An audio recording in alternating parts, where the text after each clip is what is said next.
Okay, so we're diving into an Elite Eight matchup here with some serious Final Four implications on the line. We're talking top-seeded Duke Blue Devils coming in at 34-3 against the second-seeded Alabama Crimson Tide at 28-8.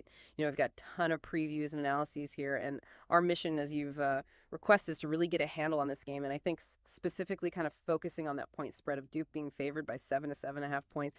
Why is it the Duke seems to be set up so well to cover? Yeah, you want to know not just who wins, but why Duke might win by more than a touchdown against a team like Alabama that has already shown us just how offensively explosive they can be. That showdown set for Saturday, March 29th, 2025 at the Prudential Center at Newark, New Jersey. And, the stakes really couldn't be higher. Historically, Duke's owned this matchup, leading the all-time series 8-1, although that last meeting was all the way back in 2013. Duke is looking to return to the Final Four for the first time since 2022, while Alabama is looking for its second straight Final Four appearance and only their second ever.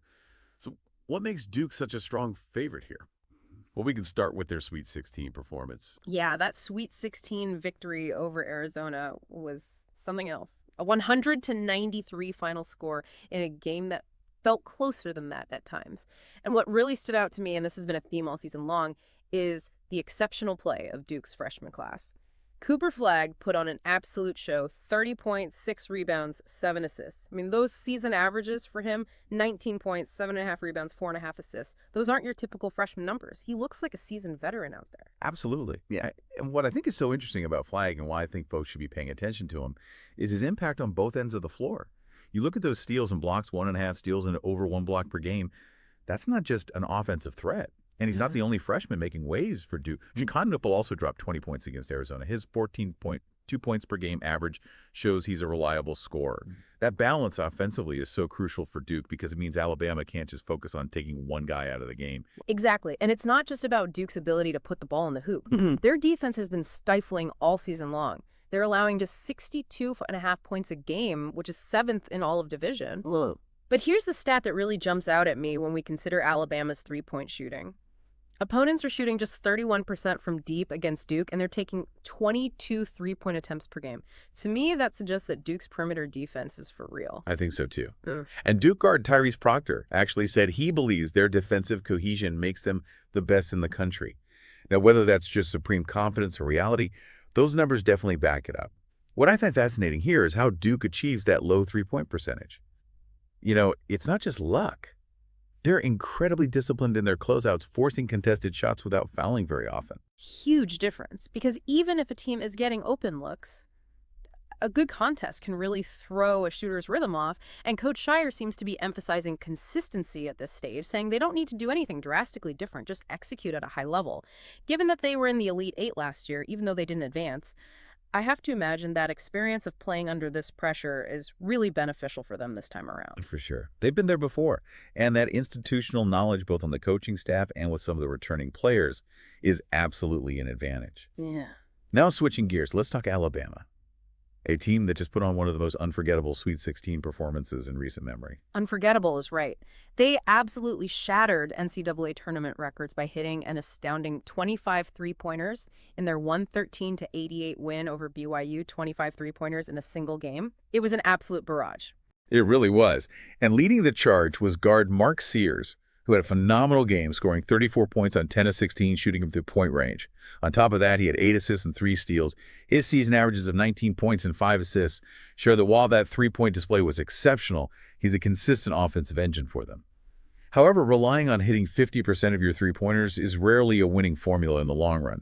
The key question for Alabama and for you at home is, can they generate those kinds of high-quality looks against Duke's much tougher defense? I mean, that is the million-dollar question. Because Sears had an incredible night, but Duke presents a totally different challenge defensively than BYU did. As one of the sources pointed out, BYU gave up a high number of three-point attempts all season.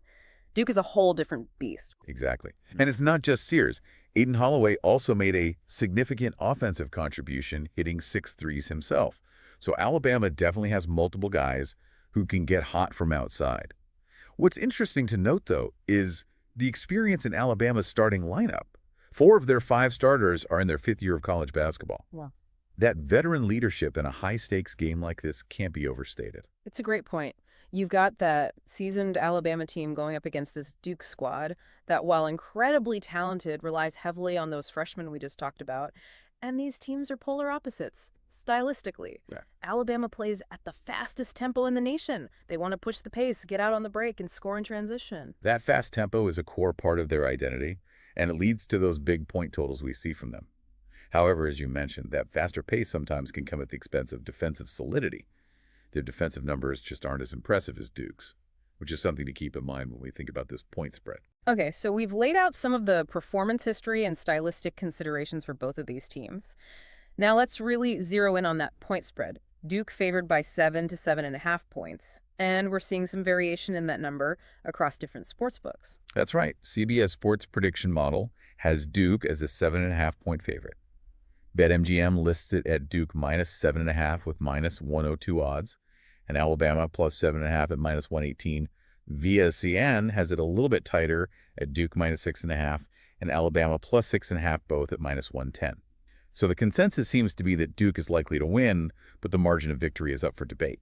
And interestingly, the Sportsline model suggests that one side of the spread has a statistical edge, although the excerpt we have doesn't specify which side. So with all of that in mind, let's really break down why Duke might not just win, but win by a large enough margin to cover that spread. What are the strongest arguments in their favor? I think the most compelling argument, particularly against a team like Alabama, that is so reliant on the three-pointer, is Duke's exceptional perimeter defense. We keep coming back to it, but that 31% opponent three-point shooting is not an accident. They have the personnel and the coaching to make things very difficult on opposing shooters. And as the Alabama versus Duke betting preview alluded to, BYU was susceptible to giving up a lot of three-point attempts. Duke is a whole different ballgame defensively. Makes sense. If Duke can even just limit Alabama's three-point shooting, it takes away a huge weapon from their offensive arsenal. And then on the other side of the ball, Duke's offense isn't reliant on just one guy.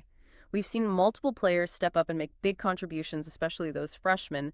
That makes them a much tougher team to defend because Alabama can't just key in on shutting down Flagg. They have to account for Nwepel Proctor and others who can light it up. For sure. That offensive balance keeps defenses honest and allows Duke to attack in a variety of ways. That puts pressure on Alabama's defense, which, as we said, isn't their strong suit. Plus, Alabama's own coach, Nate Oates, acknowledged Duke's interior strength, specifically calling Kaman Maluich one of the best rim protectors in the country. So if Alabama can't get easy buckets inside, and their three-pointers aren't falling as readily because of Duke's defense, their scoring is going to be significantly impacted. And that rim protection you're talking about sort of forces teams to beat Duke from the outside, which is exactly where Duke wants them. So it's a tough situation for opposing offenses. And while the Sportsline model doesn't give us its specific pick in the excerpts, we have the fact that it sees a statistical advantage on one side of the spread, and Duke's overall statistical profile definitely hints that it might be leaning towards Duke covering. It adds another layer to the Duke argument. And perhaps the most direct evidence we have that supports Duke covering is from the Big Boss Picks source, which explicitly says Duke FG minus 7. So clearly, at least one analyst out there believes Duke is going to win this game by more than 7 points. So when you take everything into account, Duke's perimeter defense against Alabama's reliance on the three-pointer, Duke's balanced scoring attack versus Alabama's more volatile offense, Duke's rim protection discouraging easy baskets inside, and that Big Boss Pick selection of Duke minus 7, it really creates a compelling case for why Duke is favored in this matchup and why they might just cover the spread. It does. But we always have to look at the other side of the coin. Alabama just had a historically great offensive performance, and Mark Sears was unbelievable. Even if he doesn't hit 10 threes again, his ability to create his own shot and draw defensive attention opens up opportunities for his teammates. And as we talked about earlier, the veteran experience in Alabama's starting lineup could be a big factor down the stretch of a close game. Yeah, they've been there before. They know how to handle the pressure, and you can't underestimate that. And Alabama's fast tempo, while might open them up defensively, could also throw Duke off balance and force them to play a more chaotic up-and-down game that favors Alabama. Exactly. So it really is a classic clash of styles. Duke's more methodical approach and their defensive intensity versus Alabama's high-octane offense and reliance on outscoring their opponents. It's part of what makes these tournament games so much fun to watch. And looking at some of the expert predictions we have, it's interesting to see some differing opinions. Yeah, the March Madness, Alabama versus Duke odds, picks, and predictions article, while predicting a Duke victory with a final score of 96 to 91, actually suggests taking Alabama plus 7.5. Right. So they're saying Duke wins, but maybe not by that much. Yeah. They seem to acknowledge Alabama's scoring ability and Duke's own offensive firepower, and they ultimately think it'll be a high-scoring game that stays within the spread. So that prediction has Duke winning by 5, which wouldn't cover the 7 or the 7.5-point spread.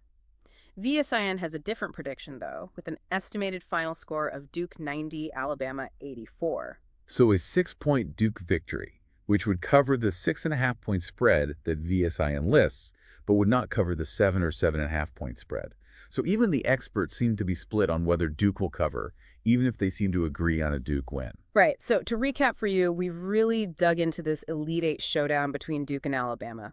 We've looked at Duke's strong defensive metrics, especially against the three-pointer, their balanced scoring attack, and contrasted that with Alabama's explosive offense led by their record-breaking three-point shooting.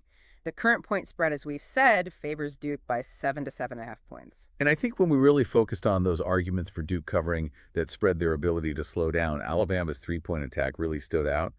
Duke's balanced scoring makes them very difficult to defend, and Alabama's coach even admitted to Duke's strength in protecting the rim. Right. And then we've got that big boss picks selection of Duke -7. So for you, the listener, it really comes down to these contrasting styles and strengths. Can Duke's defense contain Alabama's hot shooting? Can Duke's offense put up enough points to win comfortably? I'd say keep an eye on those perimeter matchups. That feels like where this game and the spread will be decided. Absolutely. And that leads me to a final thought for everyone at home. Given Alabama's recent offensive explosion and Duke's consistently strong defensive numbers, which of those forces do you think is more likely to regress or hold true in this high-stakes Elite Eight game? And what does that tell us about trying to predict the unpredictable nature of March Madness based on past performance? Food for thought as we head into this exciting matchup.